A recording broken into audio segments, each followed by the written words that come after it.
నుంచి ఆలోచించినా లేకపోతే ఈ కేసును మొదటి నుంచి జరిగిన రోజు దగ్గర నుంచి ఇప్పటి వరకు మనం చూస్తున్నాం కదా.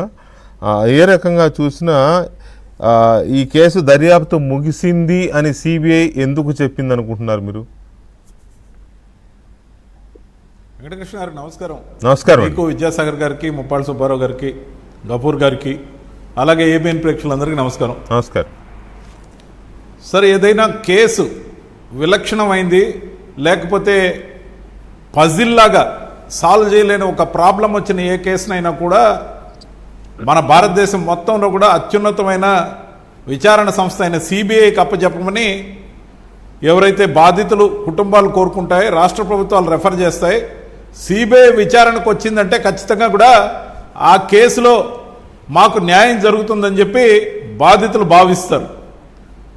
ఇక్కడ కేసు పజిల్ దశలో ఉన్నదాన్ని విచారణకు తీసుకున్న సిబిఐ పజిల్ అయిపోయిందనేది నాకున్న ఆలోచనగా కనపడతా ఉంది. ఎందుకంటే నేను అబ్జర్వ్ చేసిన దాని ప్రకారం ఈ కేసుని గతంలో నేను ఏ పార్టీలో ఉన్నా చాలా దగ్గరగా చాలా విశ్లేషణలలో కూడా నేను పాల్గొనడం జరిగింది.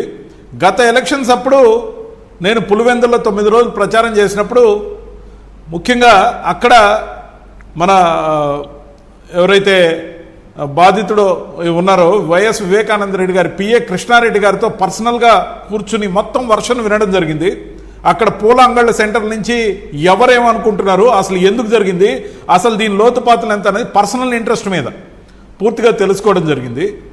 కొన్ని వేళ్ళు కృష్ణారెడ్డి గారు చెప్పిన కథనం ప్రకారం రామ్ సింగ్ వైపు, మరి నర్రెడ్డి రాజశేఖర రెడ్డి వైపు కూడా తిరిగిన వైనాన్ని నేను గమనించా. కానీ నేను ఎక్కడ దాని గురించి మాట్లాడలే. అలాగే ఈ కేసులో ఉన్న ప్రధానమైన అంశం ఏంటంటే నిందితులుగా ఎవరైతే మర్డర్ చేశారో వాళ్ళు ఆల్రెడీ జైల్లో ఉన్నారు. ఒకరు అప్రూవర్గా మారి ఉండొచ్చు, లేకపోతే మిగతా వాళ్ళు జైల్లో ఉండొచ్చు. కానీ చేయించిన సూత్రధారుల కోసమే వేట మొత్తం మొదలైంది. ఇక్కడ వచ్చిన సమస్య ఇది మొత్తం కూడా పొలిటికల్ మోటివేటెడ్ కేసుగా దీనికి ఏదైతే ట్రీట్మెంట్ జరుగుతుందో ఈ ట్రీట్మెంట్లో వాద ప్రతివాదనల మధ్య ముఖ్యంగా అధికార పక్షం అప్పట్లో తెలుగుదేశం పార్టీ, తర్వాత వైఎస్ఆర్సీపీ పార్టీ, తర్వాత ఈరోజు కూటమి ఏదైతే అధికారంలో ఉందో ముఖ్యంగా కూడా వీటన్నిటి మధ్యలో నలిగిన ఈ కేసులో బాధితురాలుగా మిగిలిన సునీత గారికి న్యాయం జరగాల్సిన అవసరం ఖచ్చితంగా ఉంది. మరి ఇది సునీత గారు మాత్రమే ఎందుకు పోరాడుతున్నారు? సునీత గారికి షర్మిల గారు మద్దతుగా వచ్చారు. పులివెందుల ఎవరి నియోజకవర్గం? వైఎస్ జగన్ గారి నియోజకవర్గం. వైఎస్ జగన్ గారికి మరి వివేకానంద రెడ్డి గారు ఏమవుతారు? చిన్నాన్న. ఆరోపణలు ఎదుర్కొంటున్న అవినాష్ రెడ్డి గారికి ఏమవుతారు? వివేకానంద రెడ్డి గారికి ఆయనకు కూడా చిన్నాన్న. మరి షర్మిలమ్మ గారు, సునీత గారు ఒకవైపు మాట్లాడితే ఇక్కడ అధికార పార్టీగా ఉన్న అప్పటి వైఎస్ఆర్సీపీ సిట్టు దర్యాప్తు వేగవంతం చేస్తామనుకున్నప్పుడు తిరిగి కోర్టుకు వెళ్లి సునీతమ్మ గారు సిబిఐని రంగంలోకి రమ్మని రిక్వెస్ట్ చేయడం, కోర్టు డైరెక్షన్స్తో సిబిఐ రావడం, సిబిఐ వచ్చిన తర్వాత మరింత పజిల్గా మారిన ఈ కేసు ఇప్పటికీ ఒకదిక్కకపోవడంతో ఆఖరికి సిబిఐ ఇచ్చిన ఏదైతే రిపోర్ట్స్ ఉన్నాయో సుప్రీంకోర్టుకి నివేదించిన దానిలో ఈ కేసు దర్యాప్తు పూర్తయిపోయిందని ఇచ్చింది. ఇక్కడ బాధితురాలకి న్యాయం జరగడం ఎంత అవసరమో రాజకీయ కోణం నుంచి పక్కన పెట్టి ముందే వ్యక్తుల్ని, ముఖ్యంగా ఎవరైతే జగన్మోహన్ రెడ్డి గారు కావచ్చు, అవినాష్ రెడ్డి గారు కావచ్చు, ఎవరినైనా కూడా ఎవరిని ఆరోపణలు సంధించాలన్నా, ముఖ్యంగా సూత్రధారుల కోసం వెంటాడాలన్నా గూగుల్ టేక్అవుట్ తప్ప వేరే ఆధారాలు ఎన్ని కాల్స్ రిట్రైవ్ చేసినా, ఎంత డేటా రిట్రైవ్ చేసినా సాక్ష్యాధారాలు లభించని పరిస్థితుల్లోనే నాకు తెలిసి సిబిఐ ఈ విధంగా రిపోర్టు సుప్రీంకోర్టుకి ఇచ్చిందని నేనైతే భావిస్తున్నా. దాంతోపాటు మీరు అన్నారు కర్నూలులో అవినాష్ రెడ్డి గారి అరెస్టును నిరోధించడానికి ఆ రోజు మంది బలంతో ఏదైతే అబ్జెక్షన్ పెట్టారో దాన్ని ఎదుర్కొన్నారో ఆ రోజు సిబిఐ కేసు పెట్టకపోవడం, దాన్ని ఢిల్లీ దాకా తీసుకెళ్లకపోవడం కూడా లోపాయికారి వ్యవహారమే.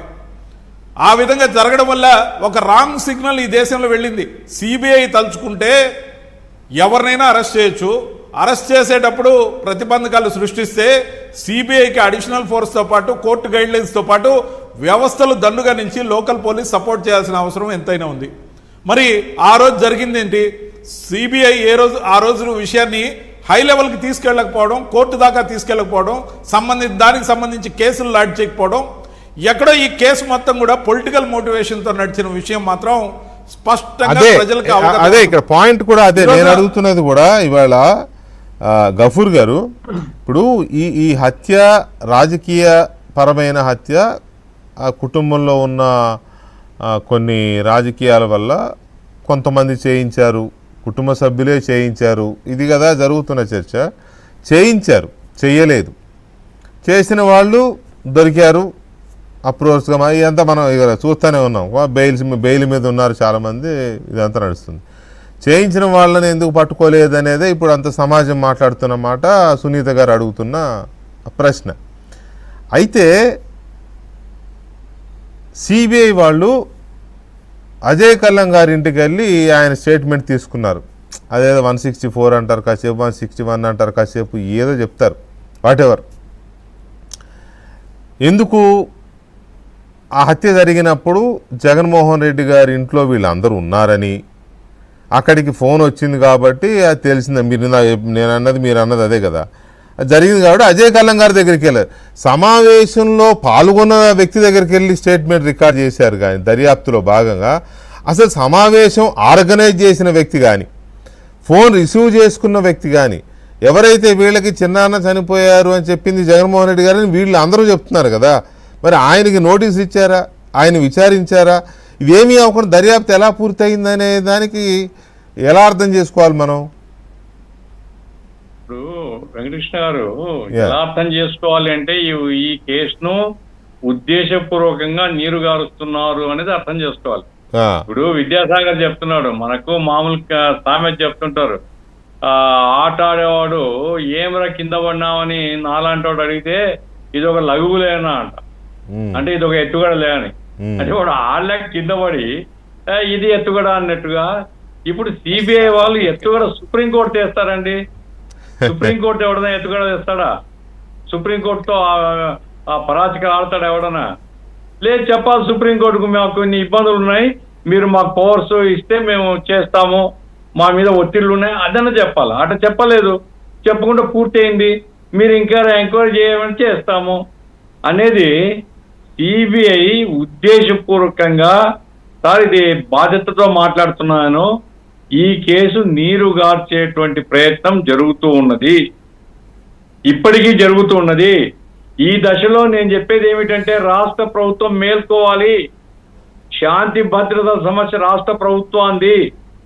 ఆ రోజు ఉండేటువంటి పరిస్థితుల్లో సిబిఐకి పోయి ఉండొచ్చు, సిబిఐ ఎంక్వైరీ చేయనివ్వండి.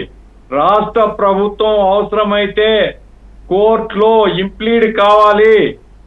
ఎందుకంటే ప్రజల్లో ఉండేటువంటి ఏదైతే అనుమానాలు ఉన్నాయో, లేకుంటే వివేకానంద రెడ్డి లాంటి ఒక ప్రముఖుడిని చంపి దారుణంగా ఇది ఇతరులు మీకు రాజకీయంగా నెట్టివేసినటువంటి పరిస్థితి ఉందో, ఇటువంటిది నివారించకపోతే రాబోయే కాలంలో రాష్ట్రంలో ఇది ఒక సాంప్రదాయం అవుతుంది అనేటువంటి పద్ధతిలో ఖచ్చితంగా పోవాలి.